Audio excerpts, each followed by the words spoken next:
Ajá. Bien, Olmedo. Eh, Vamos a comenzar explicando cómo es esto de el cambio climático, que es, bueno, un tema global, pero ¿cómo impacta directamente en Panamá en este momento? Bueno, ante todo, te doy gracias por la oportunidad que le brindas al colectivo Voces Ecológicas COVE, que tiene 15 años vigente aquí en Panamá, abordando el tema de la ecología política o ecologismo popular. Y bueno, como organización o equipo interdisciplinarios, hacemos trabajo de base y de incidencia social y comunicación popular con las comunidades afro, indígenas y campesinos, pues pueblos originarios que realmente están luchando y resistiendo un modelo de desarrollo imperante, inconsulto y en total desequilibrio con el ambiente y con la crisis global que estamos viendo a nivel ambiental. Bueno, para nosotros el tema del cambio climático lo podemos traducir que es una lucha por la justicia climática, ¿no? Y esto, además de contextualizar el por qué se da este proceso de efecto de invernadero y calentamiento, esto evidentemente se ha confirmado y que es producto pues de el mal desarrollo que se ha venido gestando aquí en el mundo de parte de las industrias que han tratado de sostener todavía su proceso de explotación de bienes comunes y que a la vez esto tratan de comprometerse para mitigar el cambio climático, pero definitivamente compensar por finanzas no es lo mismo que sostener y mantener el ecosistema intacto o haciendo uso de manera responsable. Así que esos excedentes que generan todos estos países industriales, hidrocarburos, minerales, monocultivos, realmente con ese greenwash no ha sido de lo mejor aceptado. Entonces nosotros aquí en Panamá, en vista de esa escena, nuestra lucha es ante esas falsas soluciones al cambio climático, ¿no? Esa es el mercado de carbono y más sobre todo aquí en Panamá que se aplicó los mecanismos de desarrollo limpio, eh, los RED, que son las reducciones de dióxido de carbono y degradación, evidentemente han sido un fracaso. Por un lado, se aplicó en la hidroeléctrica Barro Blanco, que más fue el pregón o el discurso desarrollista y que ahora mismo las comunidades que fueron desplazadas nunca vieron esa justicia ambiental. Igualmente, pueblos originarios como Emberá y Gunayala, que están sufriendo los efectos fuertes del cambio climático en la costa caribeña, están emigrando producto del aumento del nivel del mar. Entonces, Haití, donde se trataron de aplicar los RED, nunca se hizo de manera responsable. Todo se manejó de una manera especulativa financiera, todo se manejó como una promesa más de que el Dios dinero iba a solventar la situación. Entonces, entonces nosotros queremos pues que la mejor justicia climática es la que se hace primero respetando la consulta popular con las comunidades afectadas y víctimas del cambio climático. La otra es fortalecer los modelos de vida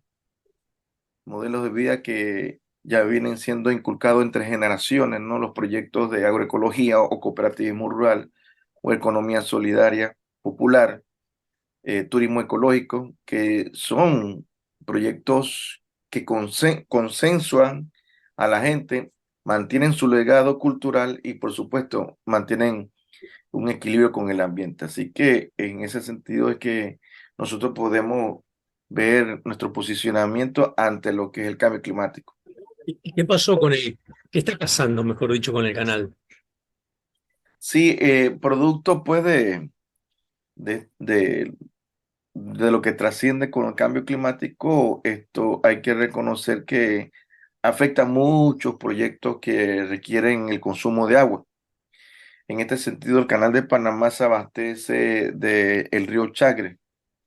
Y aquí siempre, cuando se acerca la estación de verano, corren el riesgo pues, de escasear el agua para lo que es el uso del transporte de los buques por las cámaras de los esclusajes, ¿no? Requieren mucha agua dulce.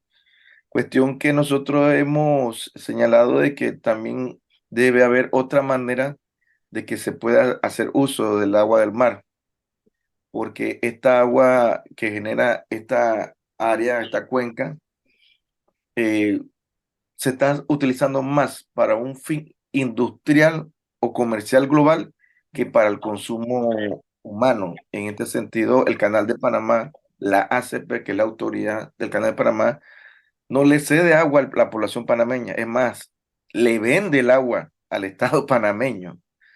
Y entonces, muchas de estas poblaciones aquí en Panamá no le llega el agua, pero sí le llega el recibo de que tiene que cancelar el uso del agua, ¿no? Sí. Entonces, en el marco de la crisis que hemos vivido del tema del proyecto minero Cobre Panamá, el Estado panameño, a través de este contrato, que era el 406, que ya la Corte Suprema de Justicia falló en contra de ese proyecto, esto también le había cedido concesiones para el uso de agua, o sea, concesiones para hacer proyectos hidroeléctricos, para hacer uso de agua en la minería y en cierto modo ya instalada este proyecto que tiene más de 20 años, ya había efectos negativos sobre el tema de los ríos. ¿Te sorprendió el dictamen de la Corte? Mira, esto, el tema de lo que trascendió aquí en Panamá es histórico. Hay muchas cualidades aquí súper buenísimas. Aquí se mezcló dos tipos de generaciones.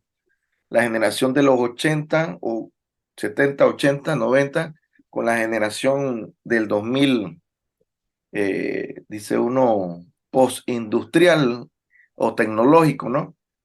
Realmente cuando nosotros vimos toda esta movilización de masa por doquier aquí en Panamá, nosotros y que bueno, lo que nosotros tanto luchamos desde el 97, más sobre todo a partir del 2008, cuando se acrecentan las políticas de libre comercio o el neoliberalismo, aquí es donde el Estado comienza a ceder más concesiones a transnacionales del metal y también hidroeléctricas y es donde nosotros incursionamos pues en esa cruzada, en esa lucha nacional por la defensa de la soberanía ecológica, la defensa territorial. Y después de tanto tiempo eh, afincando ese proceso, esto surge pues esta nueva esperanza de que el pueblo se haya tomado el tema ambiental como un punto importante de su agenda personal o nacional. Claro está que otro detonante que ayudó a que la gente pudiera movilizarse era el tema de la corrupción.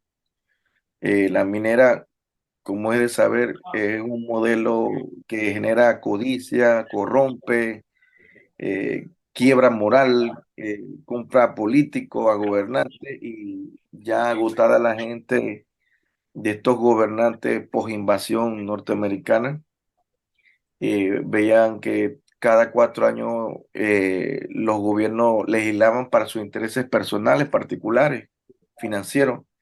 Y bueno, una de las cosas que ayudó bastante a la movilización fue la huelga de julio del 2022, que fue por el alto costo de la vida. Y bueno, que eso se fue acumulando hasta que se presentó el contrato minero y al final la consulta que se hizo en la primera vuelta no sirvieron para que se modificara y en la segunda vuelta no hicieron consulta popular y en menos de 72 horas lo aprobaron y en menos de 24 horas ya estaba en Gaceta Oficial. O sea, fue una cuestión así que tan ligero que cuando lo vemos comparativamente con otros casos que nosotros estamos demandando ante los tribunales de justicia, eh, los resultados son hasta nulos, pero, por ejemplo, nosotros presentamos un habeas datas para ver el estudio de impacto ambiental de este proyecto minero en el 2010, 2009, y vino a ser fallado por la Corte Suprema 10 años después. O sea, ¿de qué sirve una justicia tardía si ya el proyecto ya había comenzado? Entonces, es lo mismo con este contrato que se dio a este proyecto minero. En 1997 aprobaron un proyecto, aprobaron este contrato de ley minero de Cobre Panamá y nunca hubo una consulta popular, nada. Pero al año siguiente, a los años siguientes se interpuso una demanda y vino a prosperar, fue en el 2017. Imagínate, 15 años después vino a prosperar el fallo y vino a ser publicado en Gaceta Oficial al año siguiente, en 2018. Entonces, eso no es justicia. Justicia tardía no es justicia. Ya la empresa había comenzado a operar, ya se habían dado daños ambientales y evidentemente aquí tú ves que para unas cosas es rápida la justicia y para otras no. ¿Ves? Entonces, esto fue un detonante que hizo que la gente, todos los sectores rurales y urbanos salieran a las calles. Ujú. ¿Qué le decimos a los defensores del neoextractivismo que dicen, bueno, eh, se suspende la megaminería, pero esto atenta contra un plan de desarrollo del país? Sí, cuando estábamos luchando aquí en Panamá contra la ley 406, nosotros veíamos mucho en la gente el discurso o la proclama o las consignas de que hay que derogar la ley 406. Pero nosotros analizando esa retórica, pero no, ¿cómo puede ser esto? O sea que si no quieren la 406, puede venir otro proyecto mejorado y si acepta la minera. Entonces, tuvimos que emprender una campaña para explicarle a la gente que no es el tema solamente de la minera o de la ley 406, sino es la misma actividad minera que ya no ha sido exitosa en ningún punto del mundo. Entonces, la gente comprendió que no era el tema de la ley. Es más, habían ciudadanos que no se involucraban a la lucha porque ellos pensaban que solamente era en donde está ubicada la minera, que es sobre el corredor biológico mesoamericano. No, no. Ahí tuvimos que también nosotros explicarle que el tema de la ley le abre paso a la institucionalización de la minera. O sea, ¿qué quiere decir? Que van a abrir un ministerio de energía y minas, que va a haber mayores transnacionales, que todo la tierra que tiene Panamá iba a ser cedida cuando viniera cualquier transnacional a pedir tierra, ¿no? Entonces, ahí nosotros fuimos haciendo pues ese trabajo de educación, de docencia, para que la gente comprendiera que no era un problema de un punto geográfico y que no era el tema de la ley, sino era un tema de país, un tema de pueblo, de nación que requería del compromiso nuestro en decirle no a la actividad minera. Claro está que nosotros en este caso como organización Voces Ecológicas siempre ha propuesto esto de fortalecer los modelos de vida, ¿no? Sí, nos ponemos una actividad minera porque no es parte de nuestra cultura productiva, pero sí te da muchas bondades, la riqueza de la biodiversidad que tiene Panamá para hacer proyectos cónsonos, ¿no? Como el turismo ecológico y estudios y demás, ¿no? Ujú. En estos momentos, también como fenómeno global, entiendo yo, y regional, Panamá está sufriendo una migración casi que como nunca. ¿Cómo lo está tramitando el país y las autoridades y el propio pueblo panameño, ¿no? Bueno, el tema, Panamá es un país de tránsito, Sí. siempre ha sido, no tiene problema de migración de que vas a ver a panameño chuleta con Mm. esto de ir de un país a otro. Panamá aquí se le llama la Miami del continente, ¿no? Que penosamente así lo ha hecho la oligarquía. Y claro, tenemos el Canal de Panamá, tenemos el Centro Financiero Internacional y tenemos la Zona Libre de Colón, que son tres ejes productivos. Esto ha ayudado pues a que la población mantenga estos vínculos laborales, estas plazas de trabajo y no haya tenido necesidad de emigrar.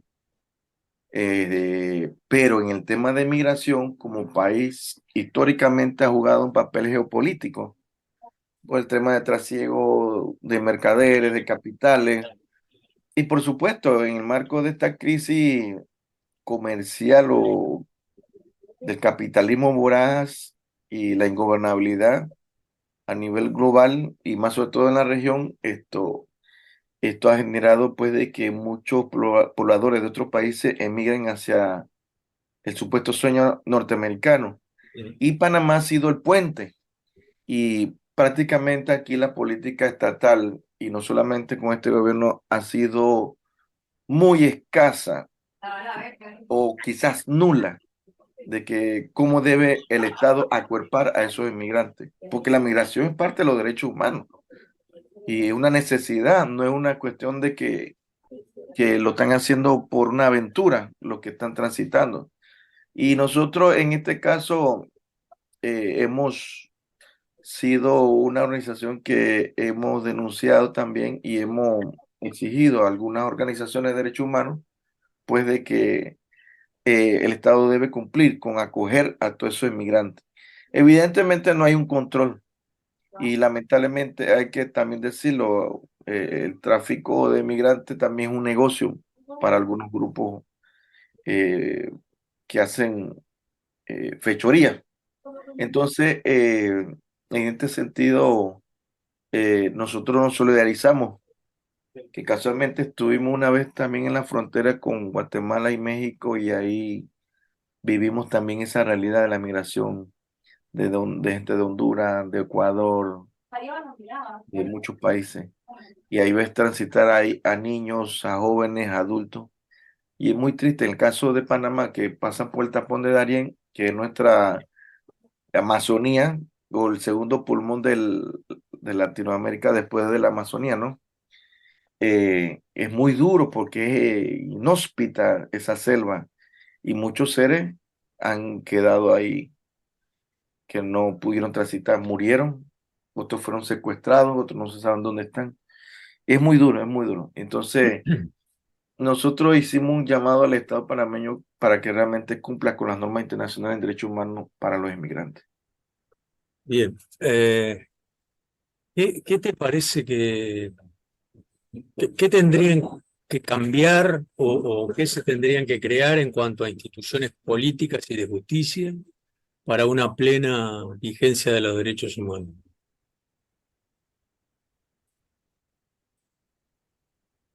En temas de derechos humanos, mira, has tocado un tema que a veces me conmueve por el hecho de que antes de la pandemia, aquí en Panamá se contaba con la Red Nacional de los Derechos Humanos o la Red de Derechos Humanos de Panamá.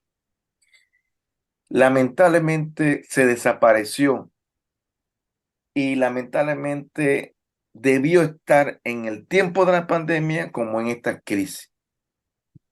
Todo lo que es el registro, el observatorio, el seguimiento a las demandas, el registro pues de las víctimas por represión, detenciones, los muertos, eso lo está llevando en la Defensoría del Pueblo y bueno, la policía. Pero claro, ese es su informe oficial, institucional. Nosotros siempre como organización estuvimos bien activos en esta Red Nacional de Derechos Humanos, que ya no existe, y en nosotros en otras crisis levantamos informes y lo presentamos ante la CIDH y por supuesto también al examen periódico universal de los derechos humanos, EPU, que lo hace el Consejo de Derechos Humanos de la ONU. pero lamentablemente las organizaciones ya no están, unas se desaparecieron, otras tienen otro foco de trabajo y lamentablemente pues no hubo un informe alternativo a lo que pasó aquí en Panamá. Y entonces, en vista de esta coyuntura, algunas organizaciones hemos decidido emprender nuevamente levantar un espacio interactivo para poder tener como un informe o hacer incidencia más autónoma que Mm. depende de los informes de las instituciones. Muy bien, Olmedo, muchas gracias. A la orden.